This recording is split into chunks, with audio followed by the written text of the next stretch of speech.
Hey there, welcome back to Julie's Wreath Boutique. I'm so glad you joined me today because we are going to talk about how to reduce fraying when you're making a wreath. Whether it be a flower wreath or a curled wreath or whatever type of wreath you want to make, we're going to talk about how to end some of that frustration for you. This has been a big concern for a lot of you, and I want to just kind of help you through it a little bit and show you some tips and tricks. Make sure you stay till the end because I have something else to show you too. Hey there. So what's one of the number one questions I get asked? Julie, I use the wood burner, but my wreath is still fraying. Well, I'm going to make this short video and we're going to just kind of walk through the steps on how to minimize that. Whenever you cut any type of mesh, you will have some fraying. It's not something that you can just get away with and it not be a problem. It's still going to be there. But there's some tips and tricks that I can show you how to kind of minimize it, how to make it not so noticeable on your wreath and on your finished product. So let's talk about the different kinds of mesh that we can use a wood burner with, okay? So the first thing we're going to use is poly burlap. If you've been watching my channel for any length of time, you know that this is probably my favorite medium of mesh that I like. I like poly burlap mesh. Now, there is poly burlap mesh that you buy online. And then there's the poly burlap mesh, and they call it like soft poly mesh that you might buy at like Hobby Lobby or Michael's. Those are the only two places I've seen this. It's usually a smaller roll than what comes from online. I know this is just kind of the end roll for me on one, but usually this is 30 feet, I believe. And then this is only, let's see, 6 yards. This would be 18 feet. Okay, so it's a little bit over half of the amount that's in a normal size mesh roll. Okay, so with that said, let's talk about the meshes here. I prefer what I buy online than maybe what I buy on Hobby Lobby or Michael's. Now, it's not to say that this is an inferior product. This just seems to hold up better for me. It's just my opinion. That's what I like. I do like this mesh, and I probably need to find a project to make something with this with. I don't know that Hobby Lobby still sells this. If they do, let me know in the comments below. But let's talk about the wood burner next. Okay, so what I usually am cutting on is a glass cutting board. And yes, my glass cutting board is dirty, and I need to clean it, and I haven't. Oh well, that's just for another time and another day. But what I do use is this wood burner, and this is on and it's hot. It is, okay, I've worn off the markings on it. I believe it was by Walnut, but I'm not really sure. But I have these in my Amazon shop. I have glass boards in my Amazon shop. I have the cutting mats. Any type of tools that you see me using, I have it in my Amazon shop, and that link is below. Now let's look at the tip that I use, I use the chisel tip. This is on, it's very hot, do not touch that. So if you look at that, that is what a chisel tip looks like. Now, if you maybe have a wood burner and you don't have that chisel tip, in my Amazon shop is a listing that you can buy just the tip, okay, for your mesh. So you've seen me do this in many of a, tutorial, but I tend to try to go in between the lines here to keep my lines as straight as I can, and it does help minimize the fraying if you do this, okay? So basically, what does a wood burner do? It melts the mesh. Now here's an important step: wear a mask. This does put off some fumes, and I want you to be careful and wear a mask. If you can do this outside, do it outside or in a well-ventilated area. I even have a room purifier in my room. So that's the mesh that I bought online. Now, if I was to open up this one from Hobby Lobby, we'll cut a piece here. All right, can we use the wood burner to cut this? Now this just feels softer, a little less structure than my yellow. Okay, so I'm gonna cut here, and you know what? It does work. You just need to take your time. I don't have a setting on this wood burner. It just has an on and off switch. So that's what works for me. So when people ask, what setting do you have yours on? I don't have a setting. It just has this little switch. That's it. So see, it works for that one. And so I'm going to cut, let's see, 10 inches here. Got to move my thing.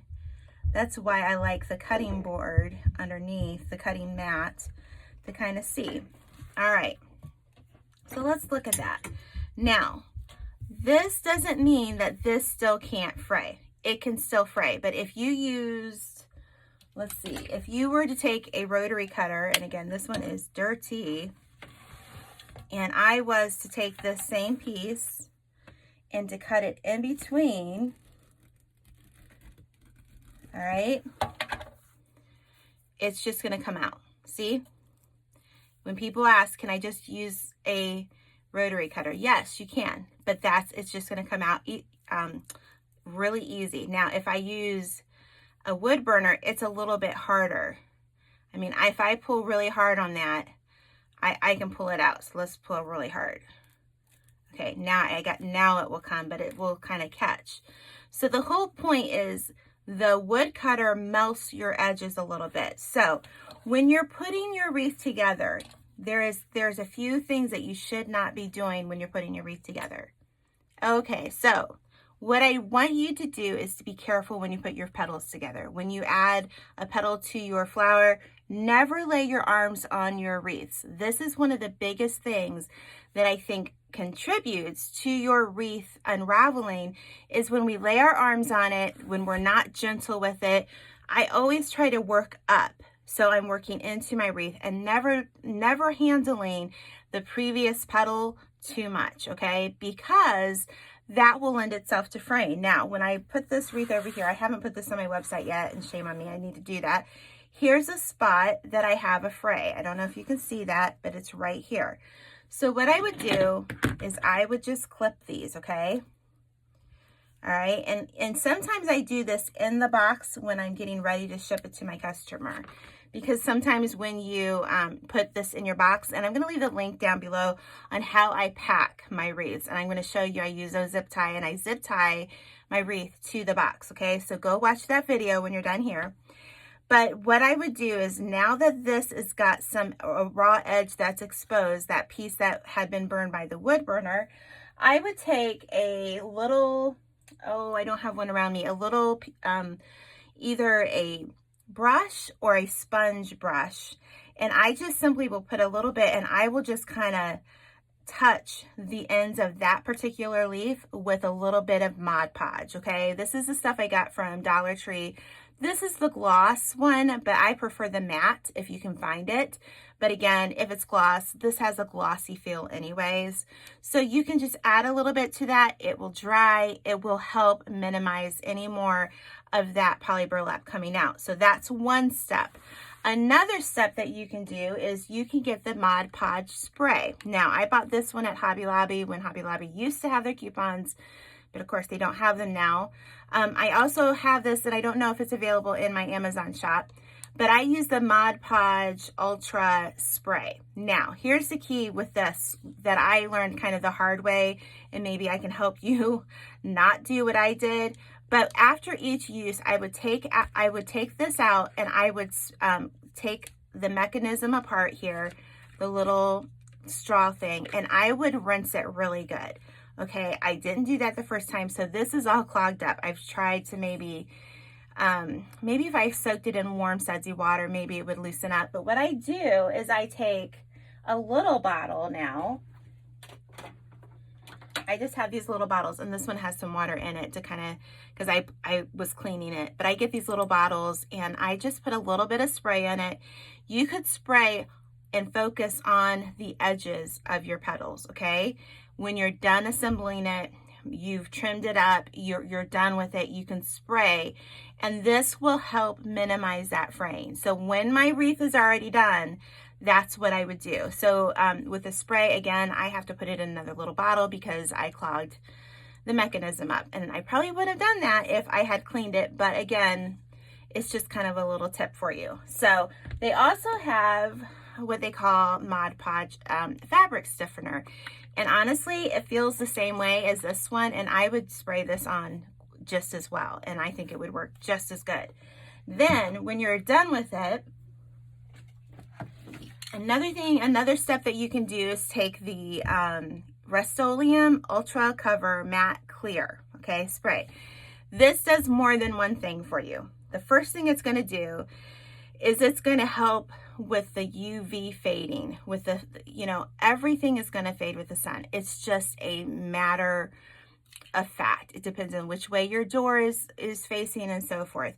But if you get the UV resistant clear matte spray, it helps slow down the process, okay? And then, so I will spray that, and it will help seal your edges just a little bit, not as much as if you were to spray it with Mod Podge, but it'll help a little bit. Okay, so finally, one of the last things I get asked, Julie, I can't get a glass cutter, board, whatever you want to call it.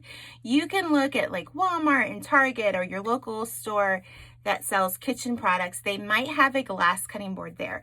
I was at Big Lots about a month ago, and they had a small one for about $5. So look in your local store, see what you can find if something like that, because sometimes the prices on Amazon, they really fluctuate, and I don't want you to spend too much money on some of this stuff. So what I have been told, and I have not tried this yet, this will be the first time I try it. This is just a stainless steel, I believe, not cutting. It's a pan, Julie. This is a pan that I got. And honestly, if you see fingerprints, it's because my son uses these for his Legos. When he gets a Lego set, I give him one of these, and he uses this to keep all his Legos in it. So can we cut mesh on something like this? I believe we can. So I'm going to take this mesh. This is like a fabric deco mesh, and let's see if this will cut. All right. So I'm going to see, there's my 16, and I'm just going to go through here.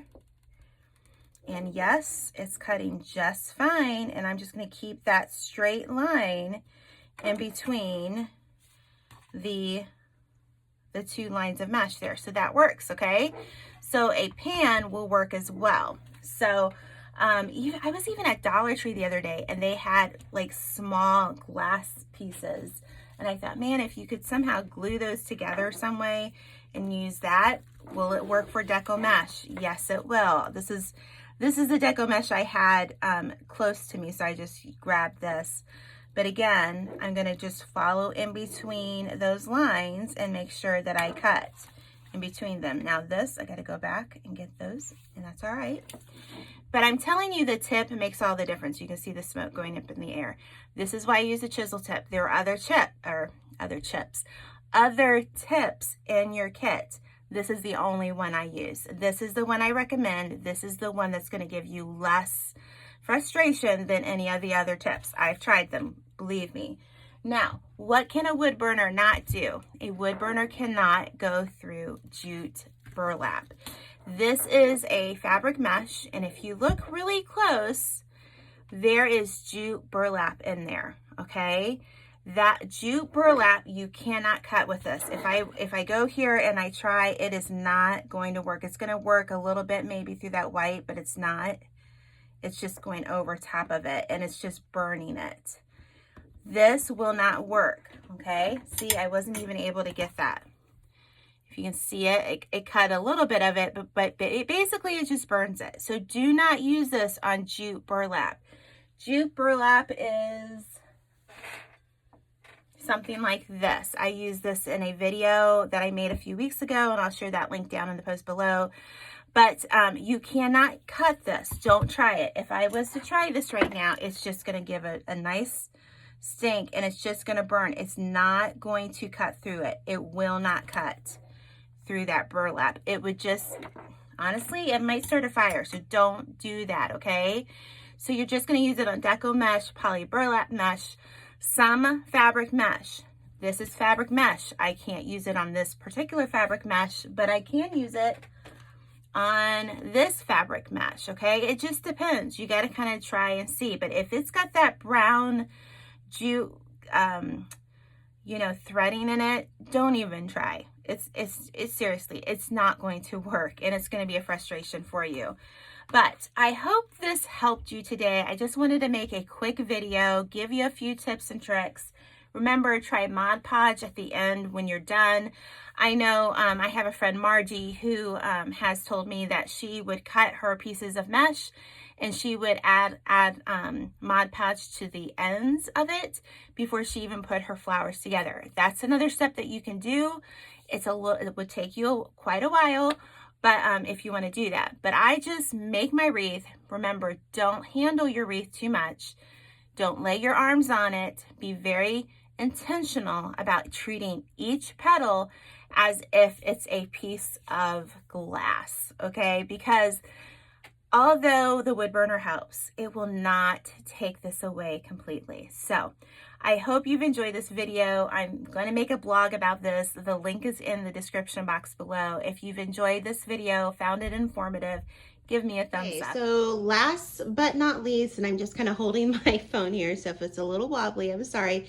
I've been asked, how do you spray your wreaths, Julie? So let me just tell you what the first step would be.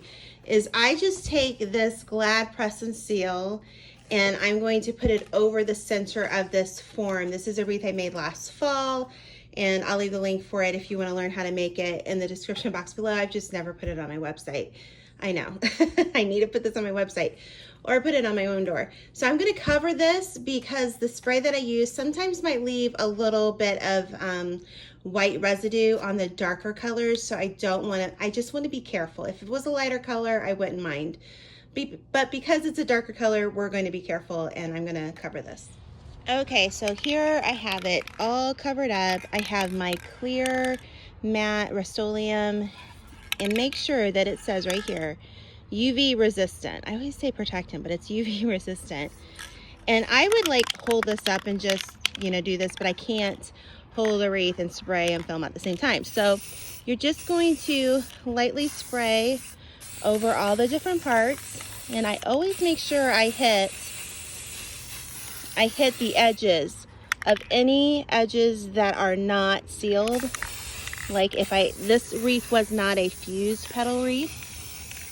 So I'm just gonna spray that, let it dry for about 30 minutes. And if you wanna hit it again, hit it again.